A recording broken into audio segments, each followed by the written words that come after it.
Salut, une vidéo qui n'était pas du tout prévue aujourd'hui, mais bon, j'avais envie de vous parler de jeux vidéo parce que ça fait longtemps que je n'ai pas parlé de jeux vidéo sur la chaîne. Vous le savez, mes passions sont multiples. Le Japon, le manga, le comics, les jeux vidéo, ma famille. Voilà, il y a beaucoup de choses qui me passionnent dans la vie et des choses qui coûtent de l'argent. Donc j'ai profité d'être au Japon pour acheter quelques titres inédits, voire moins chers que quand ils sont pas inédits et que j'ai trouvé là-bas beaucoup moins cher. J'en ai profité pour les acheter là-bas. Mais avant de partir, j'avais fait une petite liste de titres que je voulais acheter. Et avant de partir, j'ai craqué sur pas mal de titres que je comptais acheter là-bas, hein. Donc j'ai acheté ma Bedano Bakeru. Je vous ai suffisamment saoulé avec ça, donc je vous en parlerai pas plus. Sachez juste que c'est par les auteurs de Goemon et que c'est hyper bien. C'est sorti sur Switch. Je comptais acheter au Japon Like a Dragon Infinite Wealth parce que j'avais acheté la version japonaise de Like a Dragon The Man Who Erased His Name, qui est donc le jeu qui fait le lien entre Like a Dragon, Yakuza Like a Dragon, celui-ci avec l'apparition du nouveau personnage, du nouveau protagoniste, et le changement de système de jeu. Like a Dragon là devenait le système de combat, c'était plus du beat'em all, c'était du tour par tour, c'était un vrai RPG. Ça devenait un vrai RPG. À la fin, on découvrait qu'il y avait une espèce de. Ça, c'était prévu comme un DLC en fait, et ils en ont fait un jeu standalone qui est beaucoup plus court, mais qui est cool, qui est sorti en physique seulement à l'étranger. En France, vous l'avez que en version dématérialisée. Ça m'a fait chier, donc du coup, j'ai acheté la version japonaise qui a le français à l'intérieur, pas de problème. Et qui là revient sur le système du beat'em all du combat, parce que c'est le système de base de Yakuza. Et donc j'avais acheté celui-ci. Et puis je m'étais dit, je vais acheter Like a Dragon Infinite Wealth, donc le numéro 8, où les deux protagonistes sont réunis au Japon. Et finalement j'ai craqué, je l'ai acheté avant. Ouais, je l'ai trouvé pour une quarantaine d'euros, j'étais plutôt content. Le truc il est quasi neuf. J'ai pas encore eu le temps de le lancer. J'ai mon pote Olivier qui me dit que c'est vraiment très très bien et qui bloque sur l'espèce de jeu. Il y a un espèce de faux Animal Crossing avec des SDF. Et il bloque dessus. Donc j'ai entendu que beaucoup de gens bloquaient sur ce mode là. Donc je vais m'y coller, mais j'ai d'autres jeux à finir avant, malheureusement. Notamment celui-ci, Grand Blue Fantasy Rolling, que pareil, je comptais l'acheter au Japon, finalement je l'ai acheté avant. Pareil, je l'ai pas payé très cher. C'est dans l'univers de Grand Blue Fantasy, donc c'est à la base un jeu mobile qui cartonne. Ils ont fait un jeu de combat par ceux qui avaient fait Dragon Ball Fighters, qui était pas dégueulasse, que j'avais failli acheter, et finalement j'ai opté pour cette version RPG quand c'est sorti, parce que ça faisait un moment qu'on le voyait passer, que c'était hyper beau. C'est hyper beau, c'est vraiment très très beau. Mais par contre, on est paumé rapidement parce que on a l'impression d'arriver dans une fête où tout le monde se connaît sauf vous. Parce que ils sont pas repartis de zéro en fait. Tous les personnages sont déjà réunis dès le départ. Ils se connaissent tous. Du coup, on est un peu perdu dans l'histoire, mais bon, on profite de l'environnement. Graphiquement, c'est incroyable. Les personnages sont hyper charismatiques. Enfin, vraiment, c'est plutôt cool. Mais une fois que je suis revenu du Japon, je comptais me relancer là-dedans avant d'attaquer mes jeux. J'ai installé Rise of the Ronin que j'ai acheté là-bas dans sa version Z version. Là-bas au Japon, vous avez des versions D et version Z, c'est leur CERO, hein, c'est leur code d'authentification d'âge en fait, hein. Z c'est adulte, c'est-à-dire que là il y a des décapitations et c'est hyper violent, alors que la version D, il n'y a pas les décapitations. C'est un peu chelou pour un truc de Ronin, mais bon, certes. Il existe deux versions. C'est assez rare au Japon qu'il y ait deux versions. C'est arrivé sur Resident Evil, Biohazard là-bas. Et donc je l'ai acheté là-bas. Celui-ci n'a pas le français. Il a le japonais et l'anglais, aussi bien dans les textes que dans les voix. Donc il y a au moins l'anglais, ça va. Et je l'ai lancé en fait juste pour voir si il y avait le français ou pas. Et puis finalement j'ai lancé le jeu, j'ai créé mon personnage qui est mon clone. Je me suis fait dans le jeu, mais en japonais. Et j'ai adoré. En fait, j'ai adoré. Il y a eu des critiques de partout sur le jeu, technique PS3, machin. Ouais, c'est bon. C'est bon. Les beaux jeux ne font pas des bons jeux. Voilà.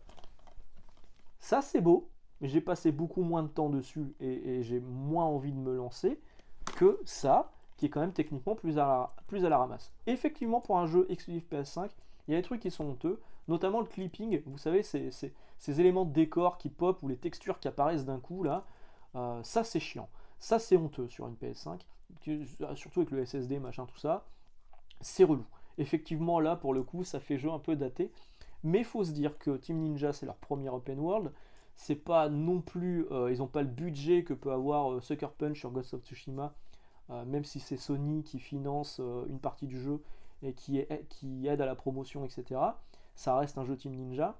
Mais alors au niveau du gameplay, c'est du caviar. Le système de combat, il est impeccable. Il y a des contres en fait qui sont visuellement très satisfaisants. Ouais, quand vous voyez le contre et que le mec essaie de faire un combo et que vous combotez derrière pour contrer, c'est incroyable. Euh, les systèmes de finish move, enfin c'est vraiment hyper bien. Le jeu, je l'ai fini en un peu plus de 20 heures. La première partie du jeu, c'était vraiment monde ouvert, vous vous baladiez en cheval, et il se passait des trucs. La deuxième partie du jeu, le scénario accélère. Et du coup, il y a beaucoup de missions des missions scriptées, où vous êtes dans des couloirs, où vous avancez, vous avancez, vous avancez, ça finit par un boss. C'est un peu toujours la même chose. La deuxième partie est un peu plus décevante, mais globalement, je reste hyper content de l'avoir acheté parce que je me suis régalé. Parce que j'ai trouvé ça vraiment bien. Et comme beaucoup, je m'attendais à un Ghost of Tsushima, mais c'est pas ça en fait. C'est pas un Ghost of Tsushima. Ghost of Tsushima, c'est une ambiance. Euh, Graphiquement, c'était aussi magnifique. C'était même plus beau que Rise of the Ronin, même si Rise of the Ronin a parfois des environnements qui sont incroyables. Mais c'est une ambiance. Alors que là, c'est vraiment une histoire. C'est l'histoire du Japon que vous revivez là-dedans.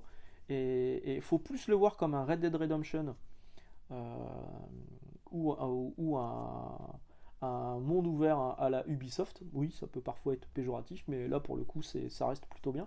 Mais avec un scénario très développé, plein de personnages. Parfois, vous pouvez être perdu. Et alors, il y a heureusement un glossaire qui vous explique qui est qui. Et vraiment, j'ai été happé par le truc et je l'ai trouvé génial. Et son système de combat, en plus, est carrément bien, quoi. Donc, si vous hésitiez, moi, moi, je le trouve impeccable. Voilà. Moi, je suis content de cette exclu PS5. J'aime beaucoup. Et en parlant d'exclu PS5, mais celle-ci temporaire, une fois que j'ai fini Rise of the Ronin, j'ai lancé Final Fantasy VII Rebirth, qui est donc la suite de Final Fantasy VII Remake. On vous fait un résumé au début. Celui-ci, il est entièrement en français. Voix, texte, tout. Et j'ai fait juste 2 heures, mais pendant 2 heures, j'ai regardé le jeu pendant 1 heure et demie. Parce que c'est l'intro. Mais le jeu démarre par le passage avec Sephiroth et Cloud quand ils sont ensemble un peu plus jeunes. Et où il y a Genova, etc. Enfin, si vous connaissez Final Fantasy VII, franchement, ça va vous parler. Et commencer par ça, c'est cool parce que on se rend compte à quel point le jeu est incroyable, les musiques sont top, graphiquement, c'est ouf. Et là, j'ai qu'une envie, c'est de finir cette vidéo et de retourner jouer parce que c'est hyper bien. Voilà, donc ça, je l'ai lancé. Pareil, je l'ai lancé en me disant je vais regarder vite fait s'il y a bien la VF. Et puis finalement, bah, je pense que je vais continuer jusqu'à ce que je l'ai terminé parce que c'est vraiment trop cool. Ça, je l'ai terminé l'année dernière, Gotham Knights. Du coup, je vais pas me relancer dessus, mais je l'ai trouvé à tellement pas cher. Je l'avais revendu en me disant ouais, bon, on verra. Encore une fois, je suis complétiste maladif, je suis un peu con. J'ai tous les jeux Gotham. Ça me faisait chier de pas avoir, Arkham, pardon. Ça me faisait chier de pas avoir celui-là parce qu'il était un peu dans l'univers d'Arkham. Du coup, ben, je l'ai pris parce que je l'ai trouvé vraiment à pas cher. Est-ce que je le relancerai un jour? Peut-être. Je ne sais pas. Je l'ai déjà fini. Et donc là, c'est la version de luxe avec un mini artbook à l'intérieur qui sert pas à grand chose. Je vous parlais de l'univers Arkham. Il y avait celui-ci aussi qui est dans l'univers Arkham, qui est par les mêmes développeurs, qui fait un flop incroyable, aussi bien au niveau des tests qu'au niveau des notes utilisateurs. Warner fait n'importe quoi en ce moment en voulant forcer sur le jeu service. Ça marche pas. Ils ont essayé de faire une saison 1, ça marche pas non plus en rajoutant le Joker. Ça a pas relancé la machine. Faut dire qu'on vous demande de payer extrêmement cher, 70 balles, pour avoir un jeu où tout n'est pas dedans et il faut tout le temps être connecté et machin, c'est casse-couille. Je l'ai trouvé pour 2400 yens. 1000 yens, c'est 65, c'est 6,50€. 6,50€, 13, bon, j'ai payé 15 balles quoi. Euh, donc je l'ai pris à ce prix-là parce que pareil, encore une fois, je suis complétiste maladif et puis c'est dans l'univers d'Arkham, donc je voulais voir ça, l'univers Arkham. J'ai pas encore eu le temps de le lancer, à part pour vérifier que effectivement il y avait bien la VF dedans. Il y a bien la VF, il n'y a aucun souci. Celui-ci a également la VF. Dragon Quest The Adventure of Dai, donc Dai no Daiboken.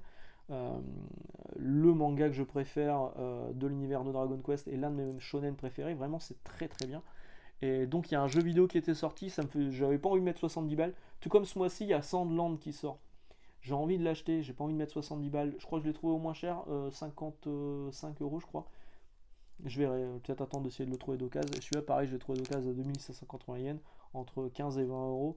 Bah, je l'ai pris quoi. Là, c'est du hack and slash. Enfin, c'est un, c'est un RPG d'action avec des missions qu'on doit refaire et re-refaire. Mais il y a des scènes du manga avec le moteur du jeu, il y a des scènes du manga en image fixe. Enfin, pour les fans de Dragon Quest The Adventure of Dai no Daiboken, je pense que ça peut plaire, surtout à ce prix-là. Bon, bah, je ne l'ai pas laissé passer. Ça, pareil, je l'ai payé une dizaine d'euros, Forspoken. Bon, je sais qu'il a très mauvaise presse, mais c'était un jeu qui avait été annoncé, l'un des premiers jeux annoncés sur PS5, et quand on le voyait, on se disait ah ça a l'air beau quand même et tout, donc bah, je l'ai pris. Je sais que quand les tests sont tombés, enfin le jeu s'est fait défoncer. Quand j'avais essayé la démo, je trouvais que le système de combat il n'était pas du tout intuitif. Il y a eu des mises à jour depuis, on verra ce que ça va donner. Pareil, il y a la VF, hein, je l'ai lancé, il y a la VF. Celui-là, j'ai pas vérifié s'il y avait la VF, mais bon, est-ce que je vais vraiment le faire? Celui-ci, franchement, c'est juste la blague parce que j'ai rencontré Norman Reedus au Japon, par hasard, en sortant du musée du caca. Je me suis dit, bon, bah, pour commémorer l'instant, je vais acheter Death Stranding sur PS5. Et si je le recroise, je lui demanderai de me le signer. Mais je ne l'ai pas recroisé, mais je l'ai acheté quand même. Et le jeu, donc je l'avais essayé 2 fois sur PS4 et 2 fois il m'est tombé des mains parce que c'était chiant. Je sais qu'il y a des gens qui sont à fond dedans. Donc là, bah, je l'aurais serré en version PS5 Director's Cut.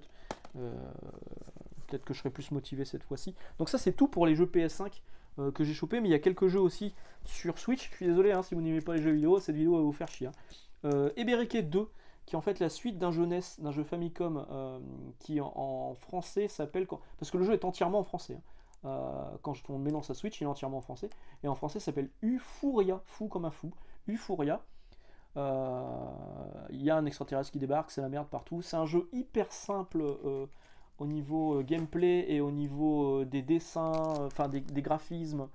C'est hyper mignon, c'est un peu Kirby. Mais il y a quand même une petite profondeur de gameplay qui est plutôt sympa. Et franchement, bah, je trouve ça cool. Ouais. Je trouve ça cool. Je suis content de l'avoir acheté ce Ebereke 2. Celui-là aussi, je suis content de l'avoir acheté, Green Guardians. J'avais essayé la démo sur conseil de mon pote Jérôme qui vit au Japon. J'ai adoré. C'est un Castlevania, mais vraiment, c'est un Castlevania Symphony of the Night dans un château, mais découpé par niveau. Voilà, il y a des niveaux, mais vous pourrez revenir en arrière si vous le souhaitez. On doit libérer des jeunes filles d'une école, parce qu'en fait, c'est l'école qui a été transformée en château de Castlevania. Et c'est top. Et je suis content d'avoir trouvé cette version physique pour à peu près 20 balles, parce que la version démat, en France, il existe qu'en démat, est disponible à 15 euros, donc pour 16 euros même. Pour 4 euros de plus, j'ai une version physique. Et le jeu là, Green Guardian, s'appelle Gal ou Girl Guardian en français. Et c'est dans l'univers de Galgun, c'est fait par Indie Create, des anciens qui avaient bossé chez Megaman, sur Megaman. Et c'est hyper bien. Je suis hyper content de l'avoir celui-ci. Et le jeu est entièrement en français. Voilà. Entièrement en français aussi, Kirby Wii, hein, que j'avais déjà fait sur Wii, hein, mais là c'est Kirby Wii Deluxe. Ils ont rajouté un épilogue avec le personnage de je sais plus comment il s'appelle. Donc on voit ici qu'il y a le petit logo de l'épilogue. Donc ça c'est bien parce que mon fils en plus, je lui ai ramené un petit jouet Kirby qui fait de la musique, qui fait poète poète. Il est à fond dedans, il l'appelle Carambi, ça me fait rire. Et il veut écouter les musiques de Carambi maintenant. Donc je pense que celui-ci je jouerai avec lui. Je comptais jouer avec ma femme Margot, mais je pense que on jouera en famille. Il a bientôt 3 ans, hein. Ça va être temps de le mettre devant les écrans. Voilà, voilà. Quel mauvais père. J'ai acheté ceci aussi, on va parler un petit peu, je me plains, sur les quelques titres à venir. J'ai acheté ceci, c'est Dodonpachi Daioju, que j'avais déjà sur Xbox 360, qui avait été fait. Alors, il y avait toute une histoire de un pataquès de droit, de code volé. Enfin, il y a eu un feuilleton là-dessus. À l'époque où je tenais Shmup et Moll avec mon pote I2, on avait fait, on avait parlé dans plusieurs podcasts. On faisait des podcasts avant que ce soit cool. Et là, donc, la licence a été rachetée par M2, mais malheureusement, ils n'ont pas récupéré les musiques qui étaient sur la version 360, que je trouvais très très bien. Il n'y a pas le mode de la version 360 non plus, mais il y a des nouveaux modes dedans. Par contre, je l'ai acheté sur Switch, et je trouve que par rapport à ma version 360, on sent la frame en plus de lag. Quand vous êtes un joueur de shmup ou de jeu de combat, la frame c'est important en fait, parce que en fait, c'est le moment où vous rentrez l'input dans la manette et le moment où il y a une réaction à l'écran. Il peut y avoir un décalage, et sur Switch, il y a plus de décalage que sur les autres consoles. parce qu'il y a le système de Bluetooth, machin, qui est beaucoup moins... Il y a le dock aussi qui, a priori, rajoutera un peu de latence. Et ben, je trouve qu'on le ressent sur ce DDP par rapport à ma version 360. Donc je suis un peu déçu là-dessus. Mais bon, il y a des modes inédits. Shmup qui par contre lui ne m'a pas déçu, c'est Draenus, c'est hyper bien, ça existe en français. Alors là par contre ça il n'y a pas de français, hein. Là c'est full Jap, ne l'achetez pas si vous comprenez pas la langue. Draenus là il y a la VF dedans, ça existe en démat sur le store français, ça coûte 15-20 balles je crois. Le prix que j'ai payé cette version physique. C'est hyper cool, donc c'est un shmup dans un style un peu 16 bits. Hyper travaillé, les musiques elles démontent. Votre vaisseau a un système de bouclier avec une jauge qui baisse à chaque fois que vous utilisez le bouclier. C'est hyper bien foutu. Il y a les systèmes d'armes que vous pouvez upgrader entre les différents niveaux. Enfin vraiment, c'est l'un des shmups que j'ai préféré jouer ces derniers temps et je le trouve vraiment très très bon. Je vous le recommande fortement. Et là, pas de problème de latence. Il tourne impeccable sur Switch. Je suis pas sûr qu'il existe sur PS4, PS5 à vérifier. Celui-ci, il existe en PS4, PS5. Je ne vais pas vous le recommander, c'est Macross Shooting Insight. Il est sorti pile au moment où j'étais au Japon. Je l'ai acheté là-bas, parce qu'en plus, moi, Macross Robotech, c'est ma jeunesse. Là où je l'ai acheté, c'était Yodobashi Caméra. Et il filait ça en plus. Alors, selon les magasins où vous achetiez au Japon, selon les magasins où vous achetez votre jeu, il peut y avoir des bonus différents selon les magasins. Là, chacun donnait une petite carte comme ça, avec une illustration différente selon le magasin. Là, c'est celui Not for Sale, c'est écrit. C'est celui de Yodobashi. Et j'ai cette petite carte qui s'appelle de la collection Weiss Schwarz.